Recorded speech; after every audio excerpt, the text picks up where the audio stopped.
हे guys, welcome और welcome back to my YouTube channel. So guys, I hope आप सभी की प्रिपरेशन अच्छी चल रही होगी। तो दोस्तों, उत्तराखंड जिला सीरीज़ के क्रम में हमने अभी तक 10 जिले कंप्लीट कर लिए हैं, जो कि आपको हैंड रिटन नोट्स के माध्यम से प्रोवाइड कराए हैं और साथ में इसकी पीडीएफ भी आपको टेलीग्राम ग्रुप में दे दी है।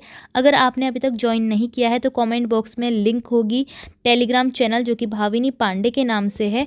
तो वहाँ पर आपको सभी जिलों की पीडीएफ साथ में एमसीक्यू की पीडीएफ भी आपको मिल जाएगी। तो आप सभी को पता होगा, जैसे ही हम एक जिला कंप्लीट कर लेते हैं उसके बाद अगली वीडियो में देखते हैं उसके एमसीक्यू। तो अभी हाल ही में हमने देहरादून जिला कंप्लीट किया है। तो आज की वीडियो में हम देखने वाले हैं देहरादून जिले के टॉप 20 एमसीक्यूज़, जो कि प्रीवियस ईयर क्वेश्चन पेपर में भी पूछे गए हैं और बहुत ही इंपॉर्टेंट होने वाले हैं। अभी ऐसा भी नहीं है कि देहरादून से सिर्फ 20 एमसीक्यूज़ बन सकते हैं, किसी भी जिला से बहुत सारे एमसीक्यूज़ आपके बन सकते हैं। लेकिन वीडियो एक आपका ज़िला कंप्लीट होने के बाद इसीलिए एमसीक्यू की वीडियो आती है, ताकि हमारा वो रिवीजन हो सके। तो चलिए वीडियो स्टार्ट कर लेते हैं। सबसे पहला हमारा जो क्वेश्चन है उसमें पूछा है देहरादून का गठन कब हुआ था। आपको हर ज़िले का गठन पता होना चाहिए। तो हमसे पूछा है देहरादून ज़िले का गठन कब हुआ था, तो करेक्ट आंसर इसमें हो जाएगा 1817 में। ठीक है, करेक्ट आंसर हो जाएगा 1817 में। तो देहरादून का गठन हुआ था 1817 में। अब इससे संबंधित कुछ महत्वपूर्ण बातें हैं जो आपको पता होनी चाहिए, जो कि आप देखेंगे नोट के माध्यम से। तो 1817 में सहारनपुर मंडल में देहरादून को शामिल किया गया था। फिर 1825 में इसे कुमाऊं डिवीज़न में शामिल कर दिया। फिर 1829 में इसे मेरठ मंडल में शामिल किया। पहले ये सहारनपुर मंडल में था, लेकिन सहारनपुर मंडल से हटाकर फिर इसको मेरठ मंडल में शामिल किया गया। 1871 में पूर्ण रूप से इसको जिले के रूप में गठित किया गया। ठीक है, 1871 में पूर्ण रूप से जिले के रूप में गठित हुआ और फिर उसके बाद 1975 में इसे गढ़वाल मंडल में शामिल कर दिया गया। और अभी तक ये कहाँ पर है? गढ़वाल मंडल में शामिल है देहरादून जिला। ठीक है, तो अगर आपसे देहरादून के गठन के लिए पूछते हैं तो 1817 होगा, लेकिन अगर पूर्ण रूप से जिला गठित पूछते हैं तो 1871 इसका करेक्ट आंसर होगा। और 1975 में इसको गढ़वाल मंडल में शामिल किया गया। तो हर क्वेश्चन के आपको उसकी नोट्स भी देखने हैं, ताकि आपको और भी जानकारी मिल सके। वैसे तो ये सारी जानकारी मैंने आपको जिला सीरीज़ कराते वक्त सभी नोट्स के रूप में दी हैं। अगर आपने वो ढंग से पढ़ लिया होगा तो आपको इतना ज़्यादा समझने की ज़रूरत यहाँ पर नहीं होगी, लेकिन फिर भी आपका रिवीजन हो जा रहा है तो आप देखें ज़रूर। तो नेक्स्ट क्वेश्चन है हमारा, देहरादून का प्राचीन नाम है। देहरादून का प्राचीन नाम क्या है? देहरापुर, पृथ्वीपुर, डेरा घाटी या फिर सहसपुर। तो करेक्ट आंसर हो जाएगा हमारा ऑप्शन बी, पृथ्वीपुर। तो देहरादून का एक नाम पृथ्वीपुर भी है। ठीक है, और इसका एक नाम द्रोण नगरी भी है, क्योंकि महाभारत काल की बात करें तो उस वक्त पांडव और कौरव के जो गुरु द्रोण थे, तो उनकी तपस्थली भी देहरादून में थी, इसीलिए इसका नाम द्रोण नगरी भी है। ठीक है, वैसे इसका प्राचीन नाम पृथ्वीपुर है।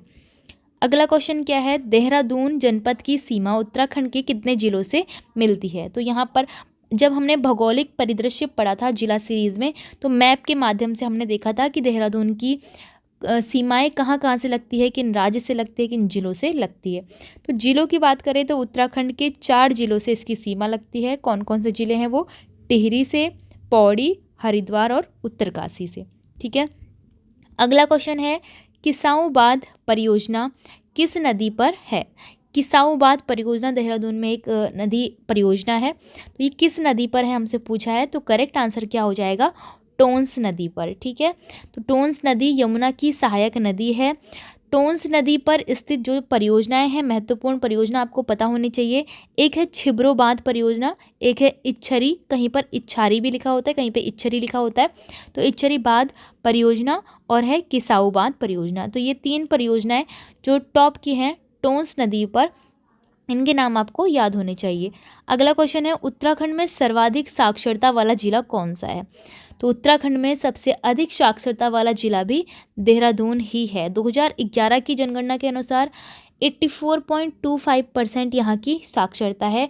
और साथ ही एक महत्वपूर्ण यहाँ पर पॉइंट आपको पता होना चाहिए कि महिला साक्षरता में भी प्रथम स्थान देहरादून जिले का ही है। ठीक है, अगर आपसे पूछते हैं उत्तराखंड में महिला साक्षरता में पहला स्थान कौन से जिले का है, तो वो भी देहरादून का ही है। अगला क्वेश्चन है, उत्तराखंड का सर्वाधिक नगरीकृत जिला कौन सा है? नगरीकृत यानी कि जहाँ पर शहर टाइप का बन जाते हैं, तो देहरादून ही वो जिला है जहाँ पर जो सर्वाधिक नगरीकृत है, ठीक है, जहाँ पर गांव कम और नगर ज़्यादा है। अगला क्वेश्चन है, देहरादून जनपद में स्थित 4 सिद्धपीठों में से निम्नलिखित में से कौन सा सिद्धपीठ यहाँ पर नहीं है? ठीक है, तो देहरादून में टोटल 4 सिद्धपीठ हैं, तो उनमें से कौन सा सिद्धपीठ नहीं है पूछा है, तो करेक्ट आंसर हो जाएगा भैरव सिद्ध, क्योंकि लक्ष्मण सिद्ध, माणक सिद्ध और मांडू सिद्ध ये तीनों ही सिद्ध पीठ यहाँ पर स्थित हैं, लेकिन भैरव सिद्ध यहाँ पर नहीं है। एक बात और है देहरादून के बारे में कि इसे लीची निर्यात जोन के अंतर्गत शामिल किया गया है भारत सरकार के द्वारा, ठीक है, ये भी आपको पता होना चाहिए, ठीक है, लीची निर्यात जोन। अगला क्वेश्चन है, विंटर लाइन कार्निवल, इसका नाम आपने सुना होगा, विंटर लाइन कार्निवल कहाँ मनाया जाता है पूछा है। ऑप्शन आपके पास है मसूरी, बागेश्वर, उत्तरकाशी, चंपावत, तो करेक्ट आंसर हो जाएगा आपका मसूरी में।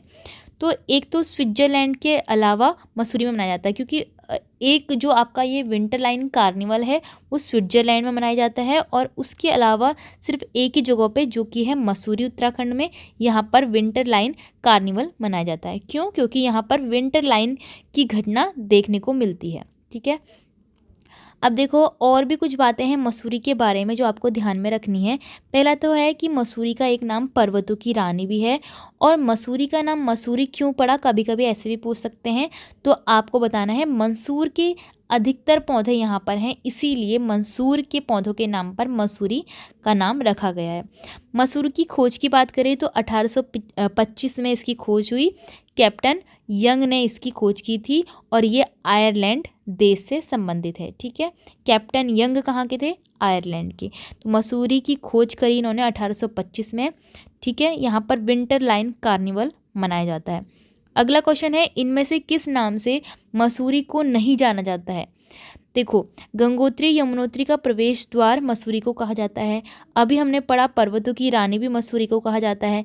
भारत का एडिनबरा भी मसूरी को कहा जाता है, ये हमने जिला सीरीज़ में पढ़ा था। लेकिन चारों धामों का द्वार मसूरी को नहीं कहा जाता, तो ऑप्शन डी इसमें करेक्ट होगा, ठीक है। चारों धामों का द्वार कहा जाता है हरिद्वार को, और तीर्थों का द्वार भी कहा जाता है हरिद्वार को, तो ये बात आपको ध्यान में रखनी है। अगला 10वां नंबर का हमारा क्वेश्चन है, डाक पत्थर बैराज किस नदी पर स्थित है?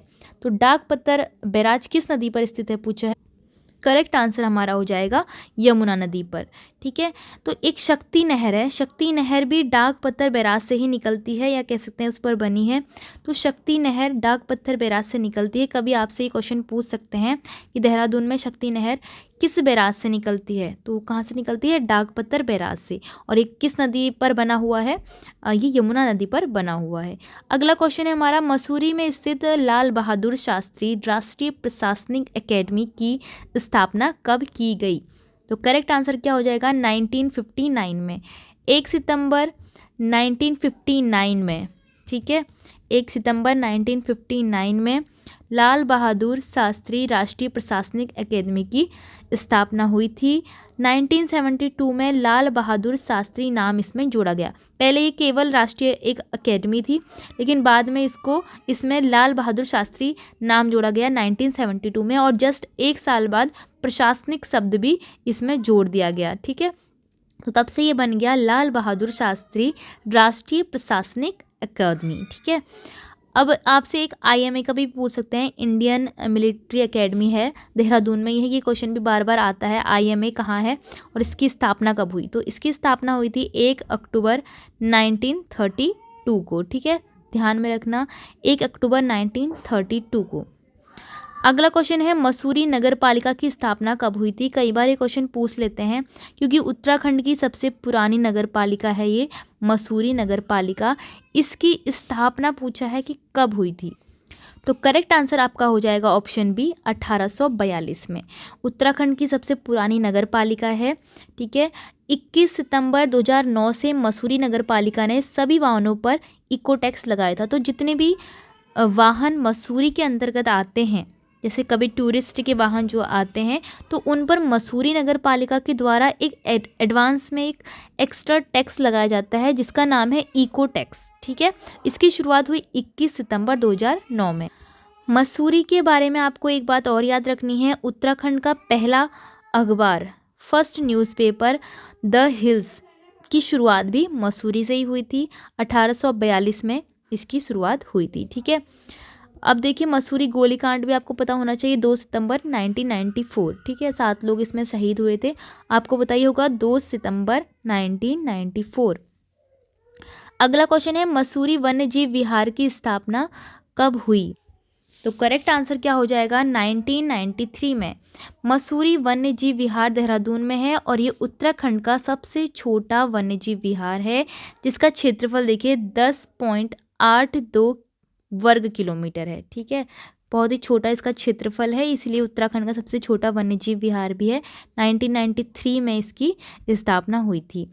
एक बात और ध्यान में रखनी है, मसूरी देहरादून विकास प्राधिकरण का गठन हुआ था 1984 में। तो ये जितने भी चीज़ें मैंने नोट में दी हैं वो सभी जिला सीरीज़ में उस वक्त वहाँ पे डिटेल में कराई हैं। अगर आपने पीडीएफ नहीं देखी है तो आप टेलीग्राम ग्रुप से देख लेना, पूरी पीडीएफ है हर जिला सीरीज़ की अलग से, साथ में एमसीक्यू की भी है।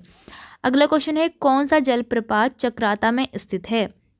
चक्राता में कौन कौन से जलप्रपात हैं?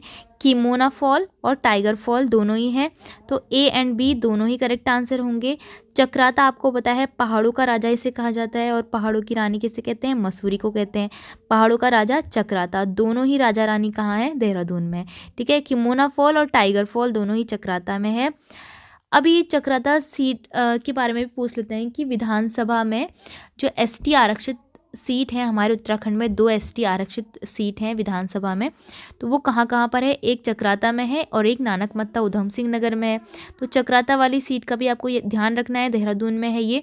एक देहरादून में एससी रिजर्व सीट है जो कि राजपुर में है। ठीक है, अगला क्वेश्चन है भारतीय सुदूर संवेदन संस्थान कहाँ स्थित है? IIRS बोलेंगे इसे, Indian institute of remote sensing. तो ये कहाँ पर स्थित है पूछा है।